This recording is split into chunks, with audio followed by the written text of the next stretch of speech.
Hey, you're tuned in to Live at 5. And before we jump into today's guest, I just want to remind you that this show is only possible because of the generosity and support of amazing people like you. Continue to support us by subscribing to this YouTube channel, clicking the link to donations and merchandise in the bio below, and by spreading the word about our shows. Thanks again, and enjoy.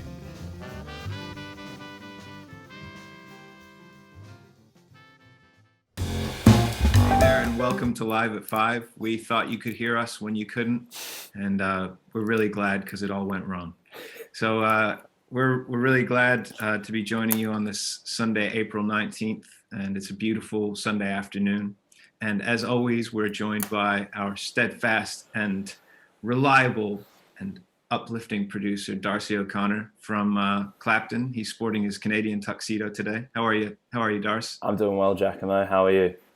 Sunday best. Sunday best. That's right. Yeah. How's your morning been? Have you left the house? I have. I went and enjoyed some exercise in the marshes this morning, the Hackney marshes. It was very sunny, very windy, and lots of people staying active out there. So that's what's happening on the Hackney beat.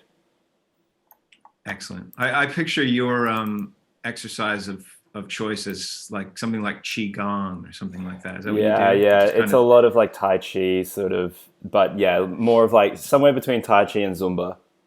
See, that's what I'm waiting for. I'm waiting for somebody to do a Tai Chi Zumba class and then they'll have like these testimonials that's like, it changed my life forever. And I mean forever, you know? It'll be great. And it'll be like, it's just a matter of time. Well, I can't wait for that. But anyway, we're not here to talk about Qigong and Zumba together, even though that would be it would be a very different show. Let's put it that way. We're here to talk about our guest today, who is a composer, pianist, organist, and a collaborator of many amazing names, most notably to me, Stan Saltzman and Sam Amidon. He's also a frequent collaborator with Ruth Goller and Tom Challenger, some tracks from whom we're going to hear today. His name is Kit Downs, but before we introduce him, we're going to listen to a track. What's this one called, Darce? This is Full Dress by Kit Downs, and you're listening to Live at 5.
Great. And we're back with Kit Downs. And we were just talking about the music that Kit's sent in, and the bands sound in the same room, but we've heard otherwise. So Kit, how are you doing this sorcery of medieval cat pictures? Yeah, it's deep chaos magic of internet remote recording. So it's a sort of project that me and Tom Challenger are kind of doing together just to keep us sane in lockdown, where we both write a tune, or one of us writes a tune, we make a guide for it, and then set a click track, and then we send it out to different people, and we get people to do different versions of the same thing. So maybe they play a part inside the guide, or they play an improvised part inside the guide, or they play something completely opposite to the guide, free sound stuff, whatever, or something in between all of those things. And we usually get them to do 4 or 5 different takes like that, and then I edit between them and make a form. Amazing. And so you send them a guide. So you send them a recorded track, or do you send them a piece of sheet music? Yeah, it depends if it's like in time or not, or if it's a written thing, or if it's a more collagey improv thing. This track that we just heard, Full Dress, I made like a whole form for the whole tune, which is 4 times round this sequence. But the idea is that you never hear it as 4 times round the thing, because you never get the head played by everybody all in one go. So someone's always playing a part of the melody, kind of thing. So is this something that you've done before? Is this something that you had any practice in, or have you kind of devised this system based on the circumstances? Yeah, a bit of both, maybe. I mean, the last record that I did with Tom, which was this Dreamlife of Debris record for ECM, that was a lot of collaging and not remote recording in that we were there with them doing it, but people tracking things independently and then through editing finding a way to collage them together. So I kind of got into that. And also this whole project that we're doing now is a bit of a way for me to try and practice mixing, or to get better at mixing and editing. So just so I can do that myself if I need to, kind of thing. And so having stems like that all recorded in different places is a really good mixing challenge to try to make a room sound, or trying to pull things back when they've been recorded at a quieter volume than something else has, for example. So sure, yeah, right. So is that something, in terms of your, you grew up in Norwich, right? That's right. And then did you get straight into playing piano, or did you play anything else? I started by singing church music and playing the organ at the same time. Wow.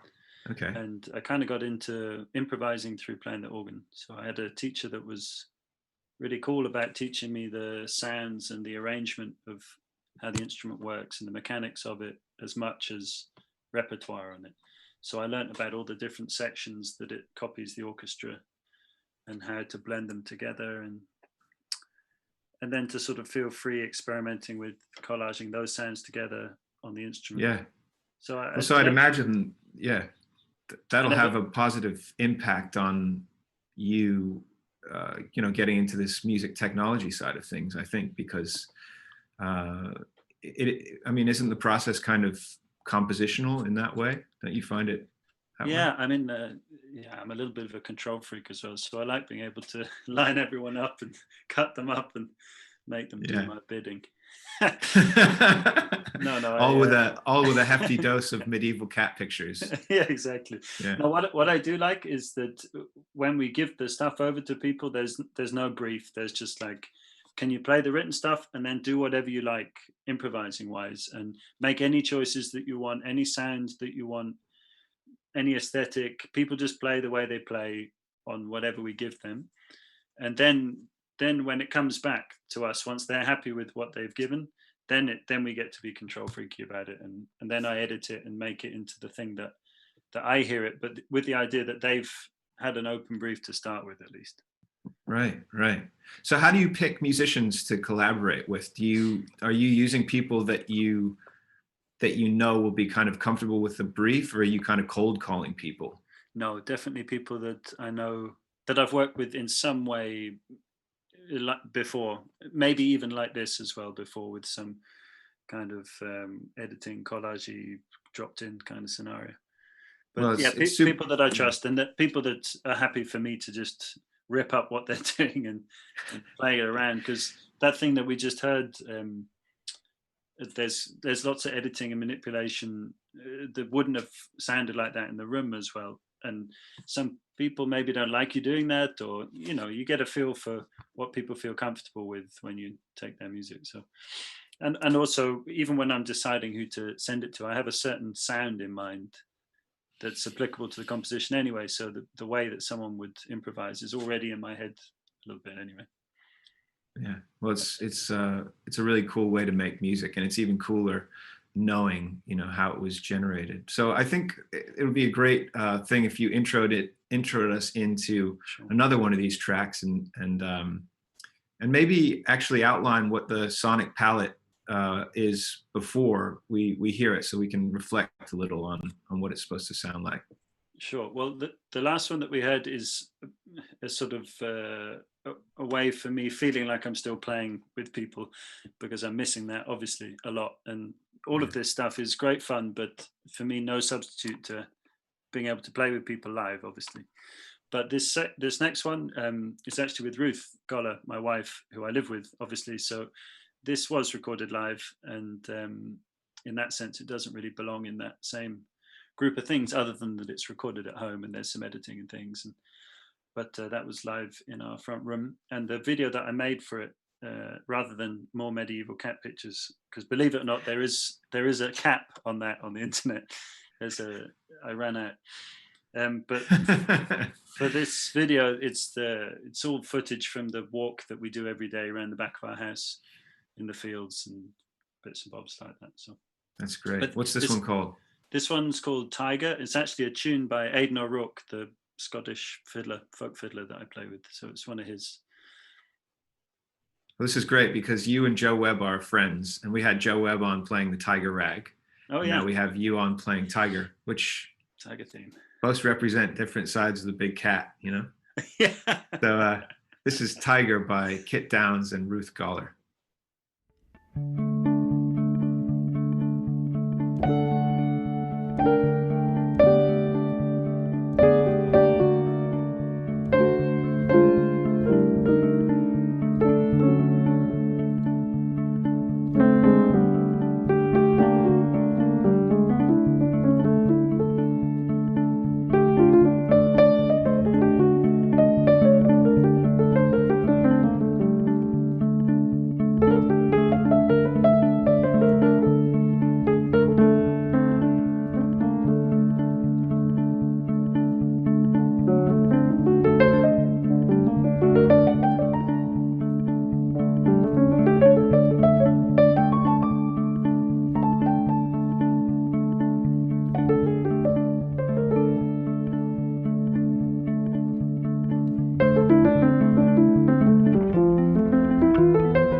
and we're back with Kit Downs, and I'm just choking here on my mid-afternoon snack. So Kit, you've made these videos, and I think it's interesting that creatively, you're having to do more than you usually would do, because you work with ECM, you work with Edition Records, you work with Manfred Eicher's like one of the best record producers of all time, in my opinion, and you work with art directors and people who kind of help you with all the aspects of kind of creating a visual portfolio to go with your music. But how do you find it, kind of just improvising solutions to doing it yourself? Yeah, I You mean, having fun? yeah, that's the main thrust of it, is that it's fun, and I don't have any high expectations of myself with that front. I'm just using iMovie, obviously. And I think a lot of friends do that stuff now, and also just on a more sort of brutal point, it's good to upload stuff to YouTube as well, and feels also weird when you just have one static image, maybe, but. Yeah. But then there's only so many hours in the day, and there are people that make really beautiful films. A guy that I work with a lot is called Ashley Pegg, who made a film for Obsidian, the first ECM record. And we've done lots of films in the past in Suffolk, when we've been doing projects with Tom in the churches out there for the organs. And he's made some beautiful films for that. And when we have more time and we can see people again, I'm sure we'll do more stuff. But in the interim, it's just nice to get a taste of that again. How about you? Do you make any films? No, I never have done. Well, I guess we did a little bit for some of the US stuff, that when we were. The answer is basically no, but I don't know. I've never had a camera that I thought could hack it, or had a kind of a vision for it. But I think the thing that I really like about yours is that it feels honest, and it feels right on the money. So this last video you said is taken just out behind your house in the fields, and you have these kite birds that fly around, and I think that it matches so well with the music that I don't think it even needs any more kind of, any kind of production budget. It's just nice to see image with music. Oh, I'm glad you like it. It's all on an iPhone. I mean, it was also a really great day. It was a very beautiful sunny day, probably the nicest one we had since we moved here. So things look nice already. Yeah, amazing. And what instrument is Ruth playing? Is that like a smaller bass, or is it just an electric bass but up high? Just electric bass, sustained kind of chordal stuff. Right. Yeah. Cool. So you live in the sticks, basically, right? Chesham, the People's Republic of Chesham. The People's Republic of Chesham, Nixon in Chesham. Mm-hmm. So what kind of impact has that had on your creativity? I mean, I hear people complain often about. I mean, I think city people love to complain. Maybe people love to complain in general. I think everyone loves to complain. I love to complain. Great. Well, after the next track, we can just have a good old moan. But what kind of impact has kind of leaving? Because you're 45 minutes outside of London, which is not that much, practically speaking. But has it changed your creative output? Has it changed the way you play, or is that all just poetry? That's not real. I don't know. It definitely changed our life, in that we now have less rent to pay. We have a cheaper mortgage, so money maybe isn't quite as terrifying and as such a big hungry beast as it was before. But I mean, I don't know. I think there's a certain amount of being reactive to the situation as being proactive and moving somewhere with a goal to have a different life. I think as well, you can just move somewhere and the way it is different just seeps in without you realizing anyway. One thing is I need to learn to drive, right? And I haven't done this until now. And now with the lockdown, Ruth's showing me some driving skills. Got my learner plates on. Amazing. Getting Got your that training together. wheels on. 20 years Got too you. late, but yeah. You need driving goggles, a helmet, Like you need a Biggles. uniform. Yeah, everything. I'll tell you my best driving story was when I was driving with my mom around the local college campus, and I was learning how to drive stick shift because you know, you have the option in America to drive automatic, which was clearly, after you hear this story, the option for me. However, in this particular instance, I was driving the manual car, and I came to now don't make this mistake, okay, Kit, because what I'm doing now is I'm looking out for you. I'm looking out for you. So if you need to take notes, that's fine. You can even make a film about it if you have to. It's fine. It's going to be great. So I was driving through, you know, and I decided I was going to stop at the stop sign, as you do. You should stop at stop signs. It's a good practice. And so I stopped, and I forgot to take my foot off the clutch. And as I stopped, the car, I mean, I hadn't done anything with the gear shift. So the car just did this complete lurch, right? So much so it did a double lurch. So it did like a room, and then it did a huge one, so much so that my chest beeped the horn of the car. so we screeched to a halt, and I'll never forget my mom, who's a very calm person in these kinds of situations, who just turned to her left and said, "Get out of the car." And we traded right there at that stop sign, and that was it. And then after that, let me tell you, she traded that car in the next month for an automatic. So there you go. Don't make my mistake. You know, always hit that clutch. It's your friend. I did something similar at a set of traffic lights on a hill when I was practicing with my mum. This was back the first time when I tried when I was 18.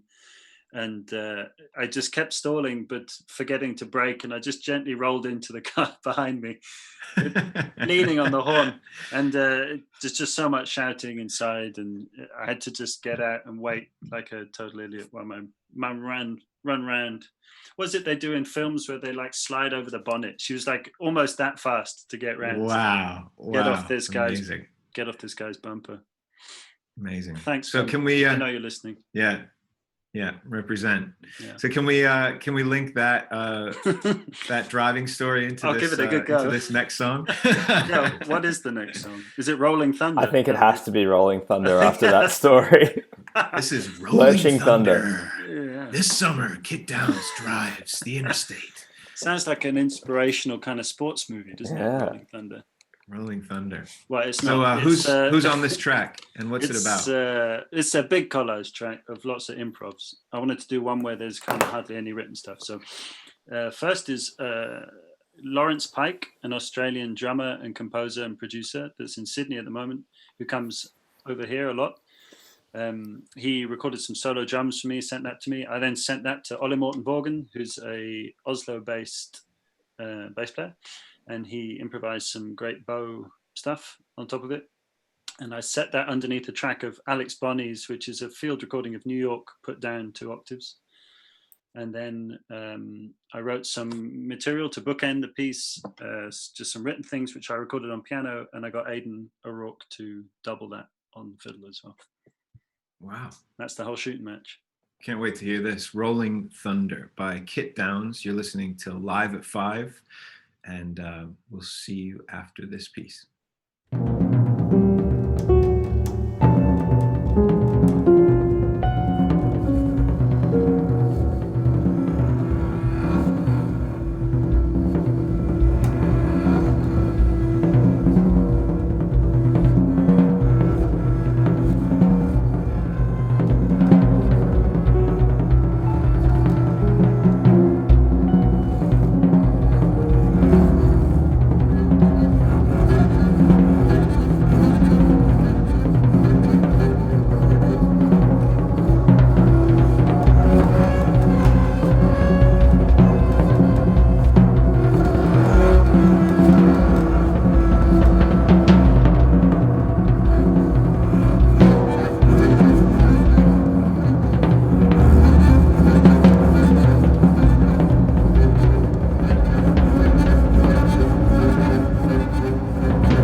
And we're back with Kit Downs. This is Live at 5.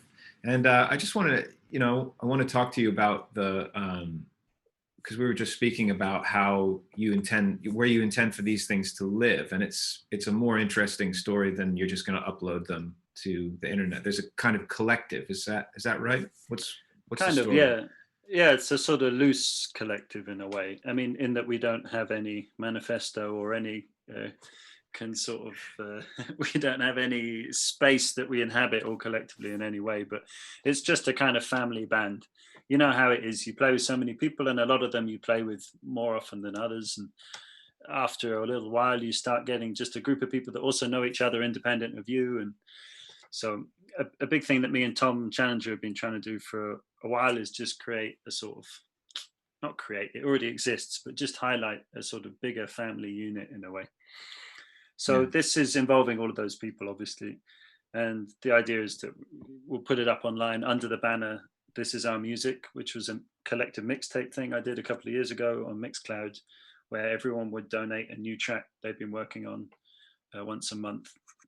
And we did that for a year, and that involves a lot of the same people that are doing this stuff now. So we'll just put it out under that, and then just split it all up.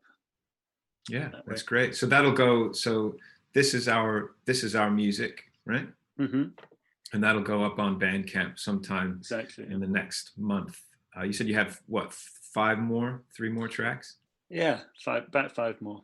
But then then I keep, then more ideas come along all the time, so it might be never ending.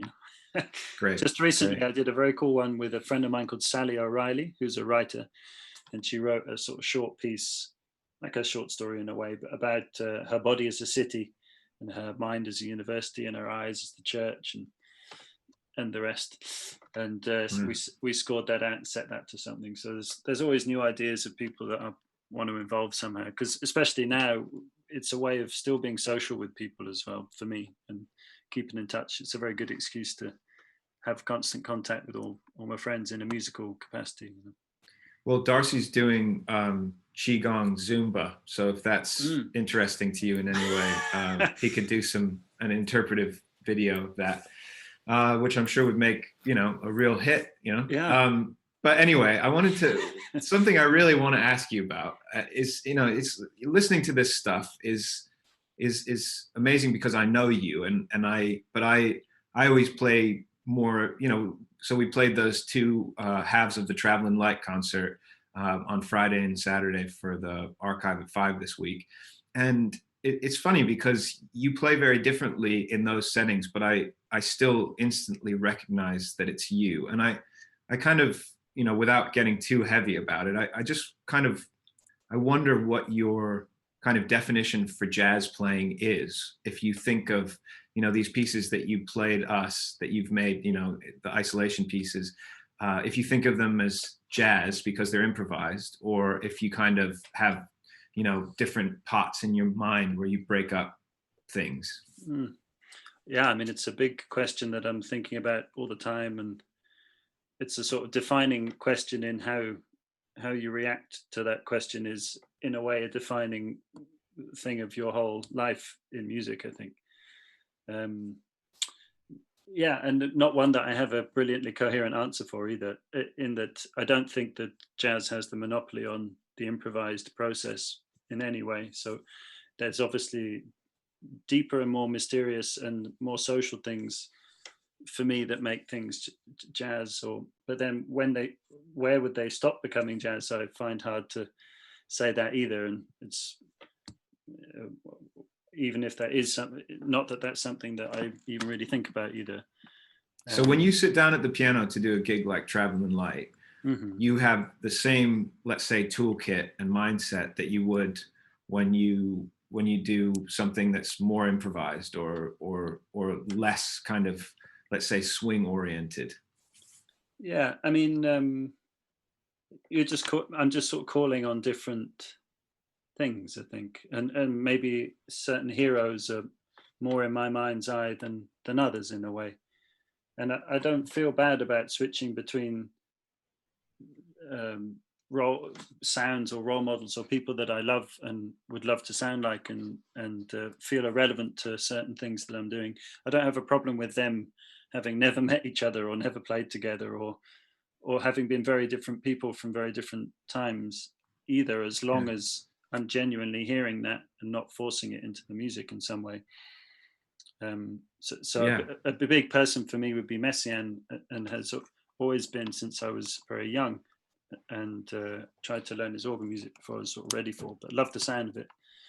And obviously there are parts of his process that are very similar to the ways that musicians within my sort of jazz studies would have come up with things, especially compositionally, and that's why he's such a great favorite amongst a lot of jazz composers as well. But in terms of aesthetic, it's totally fine for things to be very different, but have things that link them in a very strong way underneath, I think, which is something that actually Messiaen was very into. He was very into teaching process to people rather than and teaching mechanics and how you can use things and the ideas behind the content rather than the content itself. So he would never teach people his transcriptions of birdsong or his retrogradable rhythms or his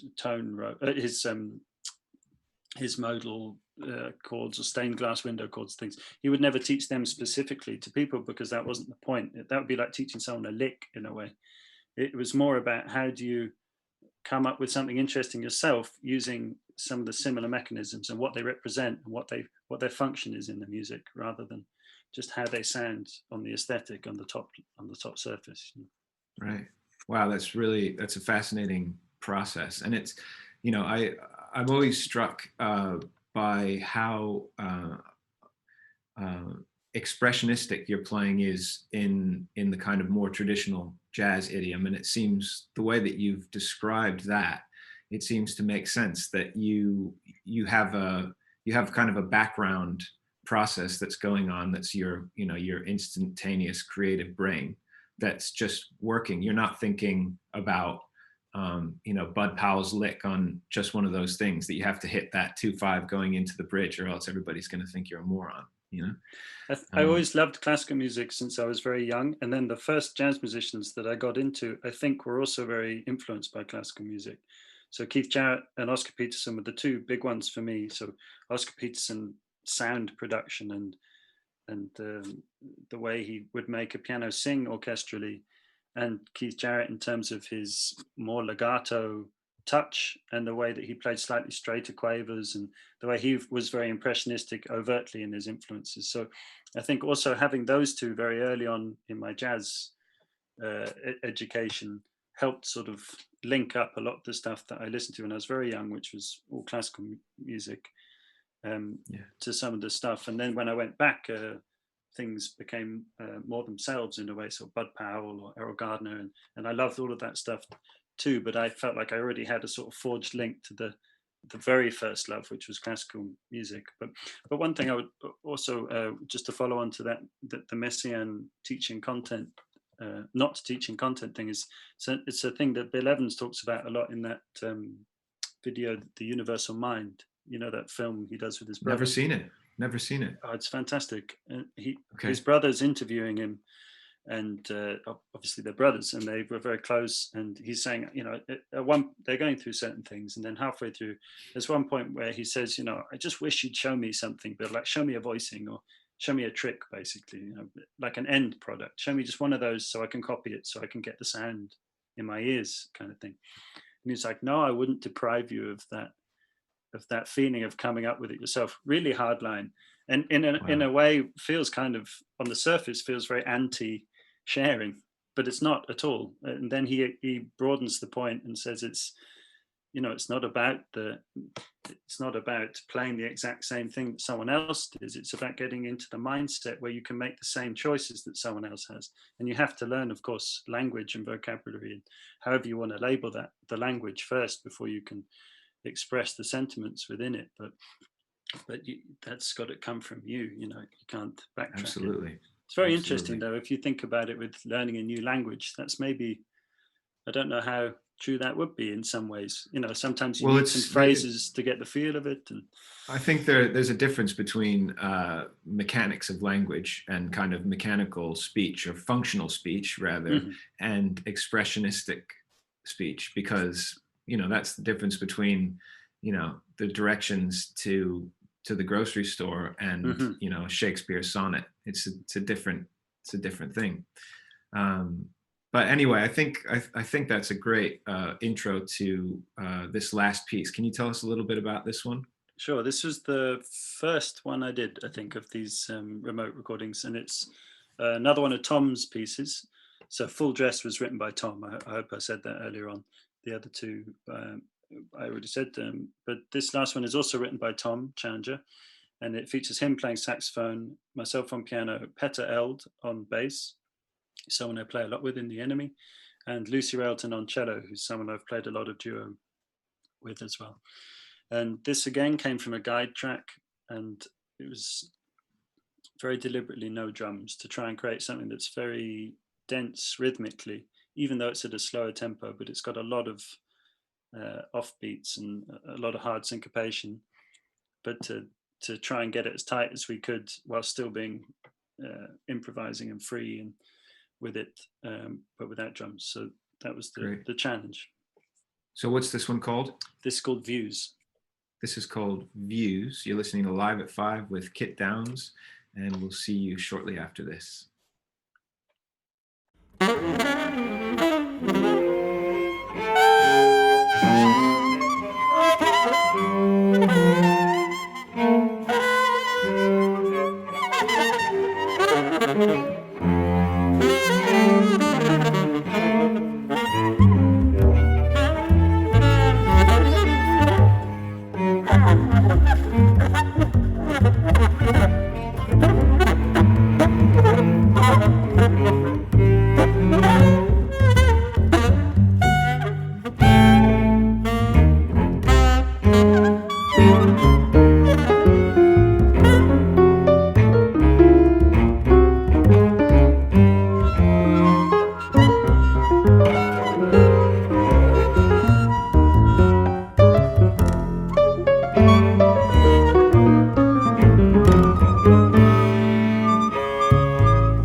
And we're back live at 5.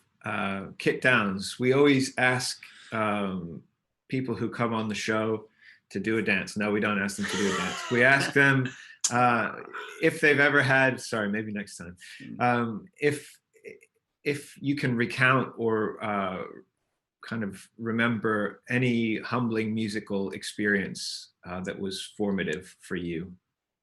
Oh yeah. It's a nice one.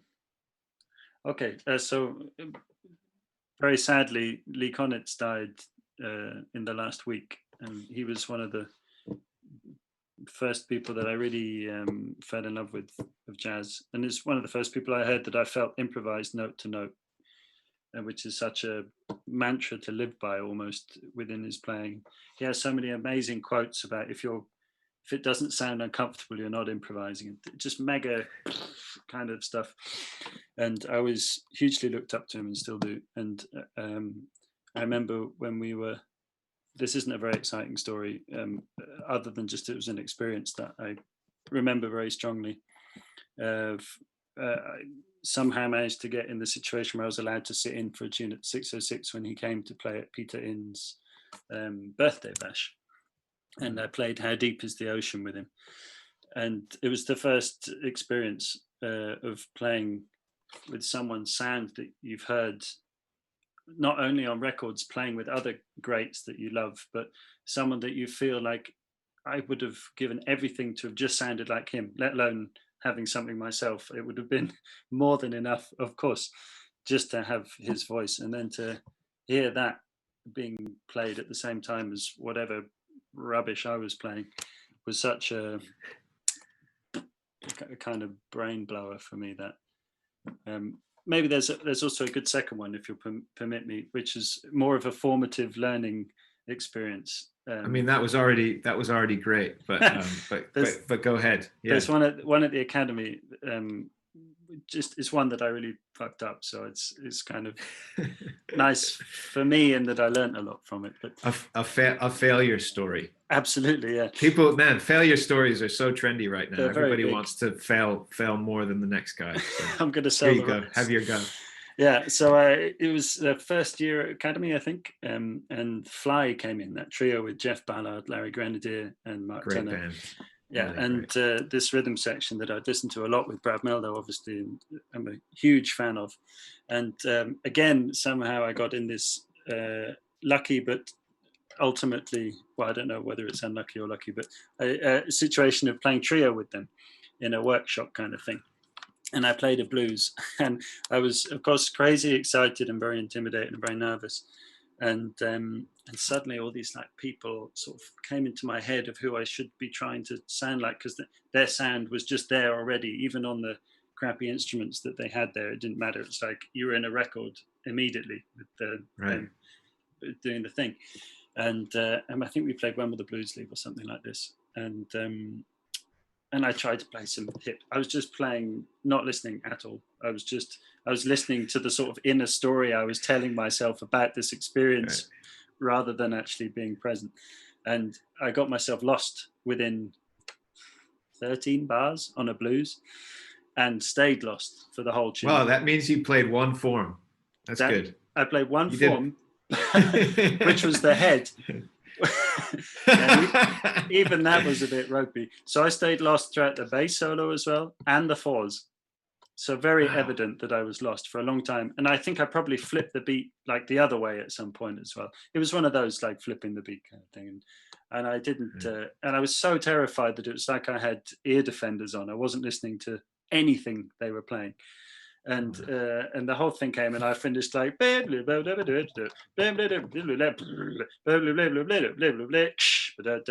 I finished on my own, and it was like, it couldn't have been more clear that I didn't have a Scooby what was going on.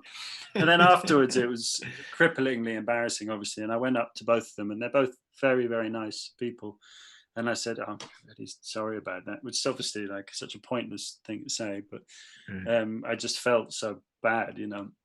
And he said, everyone gets nervous. He's like, you don't stop listening, you know, it's better that you're lost and listening than just lost, you know. He said, it could have gone free if I thought you were listening. but you weren't. So I just kept playing the form. And well, wise words. Yeah, very good. And I really remembered it, and I also remember how much I deprived myself of the enjoyment of just playing with those guys by locking myself in my own head. And I'm pretty sure it's something I'll never do as bad as that ever again. So that's great. Powerful stuff. So thank you so much for coming on the show. It's great. Huh? Yeah, on that note. I just no, but really, I mean, it's such a treat to chat music with you and hear what you're up to and get some inspiring words. Somebody that you collaborate with, and I've seen you collaborate with, and I'm also a big fan of, is Sam Amadon, and he's going to get our record of the day distinction, and this is a record called Juma Mountain from 2017. I think it's right there. And have a listen to that, and also follow what Kit is up to. He has a YouTube channel of his own, and he'll be releasing music on Bandcamp very soon with these isolation sessions that are very, very cool. But all that said, thank you. It's just been a treat to chat, man. Really appreciate it. Nice to see you both. Yeah, same. And for all of those out there listening, you've been listening to Live at 5 from Kansas Smitty's.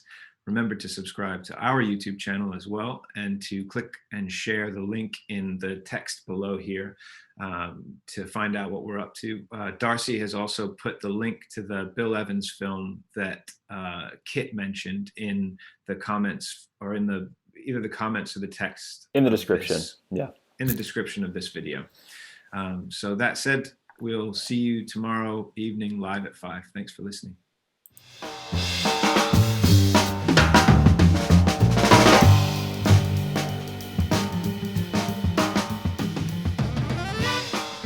Thanks again for listening to Live at 5. Remember to subscribe to this channel and click on the link in the description to see where you can donate, sign up for a Smitty's membership, or buy our records and merch. See you tomorrow. Thanks again.